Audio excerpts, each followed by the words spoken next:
تو ہر اعتبار سے جو شروط ہیں اس کے حوالے سے یہ باب ہے، جس میں سب سے پہلے ہمارے سامنے جو روایت ہے وہ موجود ہے، سیدنا علی بن طلق رضی اللہ تعالی عنہ کی روایت ہے، جو اس وقت ہمارے پیش نظر ہے۔ سیدنا علی بن طلق رضی اللہ تعالی عنہ کہتے ہیں، رسول اللہ صلی اللہ علیہ وآلہ وسلم نے ارشاد فرمایا، اذا فسا احدکم فی الصلاة فلینصرف فلیتوضأ ولیعد۔ نبی اکرم صلی اللہ علیہ وآلہ وسلم نے فرمایا کہ نماز کے دوران اگر کوئی شخص، تم میں سے کسی ایک شخص کی نماز کے دوران ہوا خارج ہو جائے، پس چاہیے کہ وہ لوٹ جائے اور وہ وضو کرے اور اس کو دہرائے، یعنی نماز کو دہرائے، وَلْيُعِيدُ الصَّلَاةَ، وہ نماز کو دہرائے۔ اس سے یہ ثابت ہوتا ہے کہ نماز کو صحیح طور پر ادا کرنا یہ اس وقت ضروری ہے کہ جب آپ باوضو ہوں۔ وضو شرط ہے، وضو شرط ہے، اور اس کے لیے یہ اہتمام کیا جانا ضروری ہے کہ نماز جب پڑھنی ہے تو اس سے پہلے آپ باوضو ہوں، اور وضو بھی اسی طرح جس طرح مسنون ہے، مسنون طریقے کا جو وضو ہے وہی اصل میں مطلوب ہے۔ سیدنا علی بن طلق رضی اللہ تعالی عنہ کی اس روایت سے جو چیز سامنے آتی ہے وہ یہ ہے کہ انسان جب ہوا اس کی خارج ہو جائے تو اس کا وضو باقی نہیں رہتا، اس لیے اس کو چاہیے کہ وہ وضو کرے، اور وضو کرنے کے بعد جو ہے وہ دوبارہ نماز ادا کرے۔ یعنی اگر اس کا وضو ٹوٹ جاتا ہے تو اسے چاہیے کہ وہ دوبارہ جا کے وضو کر کے نماز ادا کرے، اور نماز بھی اس دن مکمل کرنی ہے۔ اسی طرح اگلی روایت ہے سیدہ عائشہ رضی اللہ تعالی عنہا سے کہ ان نبی صلی اللہ علیہ وآلہ وسلم قال لا يقبل اللہ صلاة حائض الا بخمار۔ نبی اکرم صلی اللہ علیہ وآلہ وسلم نے ارشاد فرمایا کہ لا يقبل اللہ، نہیں قبول کرتا اللہ تعالیٰ، صلاة حائض، کسی بالغ عورت کی نماز کو، الا بخمار، مگر اس کی چادر کے بغیر، مگر اس کی چادر کے ساتھ۔ تو جب چادر ہوگی یا اس کے اوپر اوڑھنی مکمل ہوگی تو اس وقت ہی اس کی نماز جو ہے وہ قبول ہوگی، کیونکہ اب وہ بالغہ عورت ہے۔ جب ایک بالغہ عورت ہو تو اس کے لیے فرض ہے کہ وہ اپنے جسم کو چادر کے ساتھ ڈھانپے، پھر اس کے بعد نماز ادا کرے۔ یہاں حائض سے مراد بالغ اور جوان عورت ہے، اور خمار جو ہے یہ اس کپڑے یا چادر کو کہتے ہیں جس کے ساتھ عورت اپنا سر ڈھانپتی ہے۔ اس روایت سے معلوم ہوتا ہے کہ جب لڑکی بالغ ہو جائے تو اس کی نماز اوڑھنی کے بغیر نہیں ہوتی، اس پر چہرہ اور ہاتھوں کے علاوہ ساری جسم کا ڈھانپنا سر سمیت یہ ضروری ہو جاتا ہے، یہ اس کے لیے ضروری ہو جاتا ہے۔ تو عورتوں کے لیے ضروری ہے کہ وہ اپنے پورے جسم کو ڈھانپیں، اور اسی طرح ہی اس کی نماز جو ہے وہ قبول ہوگی۔ سیدہ میمونہ رضی اللہ تعالی عنہا کی روایت میں ہے کہ وہ بغیر تہمت کے، یعنی پوری قمیض ہی اوپر سے اوڑھ کر جو ہے وہ نماز پڑھ لیتی تھیں۔ تو وہ کہتے ہیں کہ ایسی تمام روایات جو ہیں وہ استحباب پر تو محمول کی جا سکتی ہیں، یعنی اس سے نماز تو ہو جائے گی، کیونکہ اس سے سطر کا ڈھانپا جانا یہ تو ثابت ہو جاتا ہے، تو اس لیے جو ہے اس میں کوئی حرج نہیں ہے، ٹھیک ہے۔ البتہ پورے جسم کا ڈھانپا ہوا ہونا یہ ضروری ہے۔ اس کے بعد روایت ہے سیدنا جابر رضی اللہ تعالی عنہ کی کہ ان النبی صلی اللہ علیہ وآلہ وسلم قال له اذا كان الثوب واسعا فالتحف به في الصلاة، ولمسلم فخالف بين طرفيه وإن كان ضيقا فاتذر به۔ یہ روایت سیدنا جابر رضی اللہ تعالی عنہ کی ہے۔ ہاں جی، سیدنا جابر رضی اللہ تعالی عنہ کی روایت ہے کہ بلا شبہ نبی اکرم صلی اللہ علیہ وآلہ وسلم نے فرمایا اسے، اذا کان الثوب واسعا، جب کپڑا بڑا ہو، فلتحف به فی الصلاۃ، تو اسے اپنے ارد گرد لپیٹ لے نماز میں۔ مسلم کی روایت میں ہے فخالف بین طرفیہ، اگر وہ کپڑا بڑا ہے تو اس انداز سے کہ اس کے جو جانبین ہیں ان دونوں کو اپنے اوپر جو ہے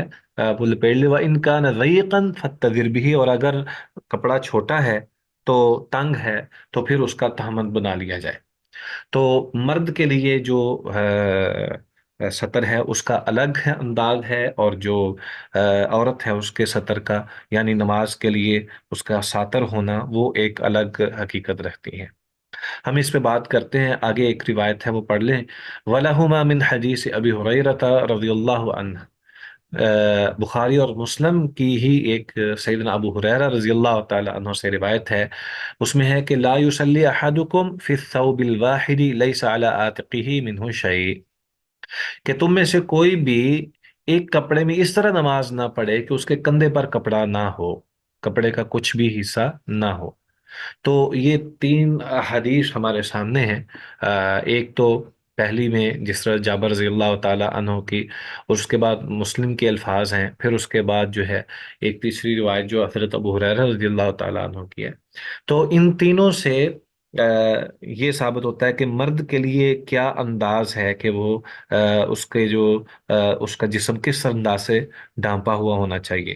اس سے پہلے جو روایت تھی سیدہ عائشہ رضی اللہ تعالی عنہا کی، اس میں عورت کے لیے ضروری تھا کہ وہ پورا جسم ڈھانپے۔ مرد کے لیے یہ ہے کہ اگر کپڑا بڑا ہے، اس کا نیچے بھی ازار بند بھی موجود ہے، یعنی شلوار وغیرہ موجود ہے، یا تہمند موجود ہے، تو اوپر والا جو دوسرا کپڑا ہے وہ اس کے کندھے پر ہونا جو ہے وہ ضروری ہے۔ تو جس طرح ہمارے سامنے فخالف بین طرفیہ وان کان ضیقا فاتذر به، اور اسی طرح لیس علی عاتقہ منہ شیء، اس سے مراد یہ ہے کہ کندھے کے اوپر جو ہے وہ کپڑا جو ہے وہ بھی لازم ہے۔ تو اسی طرح اگر کسی شخص کے پاس یہ بھی موجود نہیں ہے، یعنی کندھے پر کپڑا رکھنے کے لیے، یا ایک بہت بڑی چادر ایسی نہیں ہے کہ جس سے اظہار بند جو ہے وہ الگ ہو اور باقی بھی کوئی چیز ہو، تو وہ اگر صرف نیچے ہی ایک چادر باندھ لیتا ہے اور دوسری اس کے پاس کوئی اور چیز نہیں ہے، تو پھر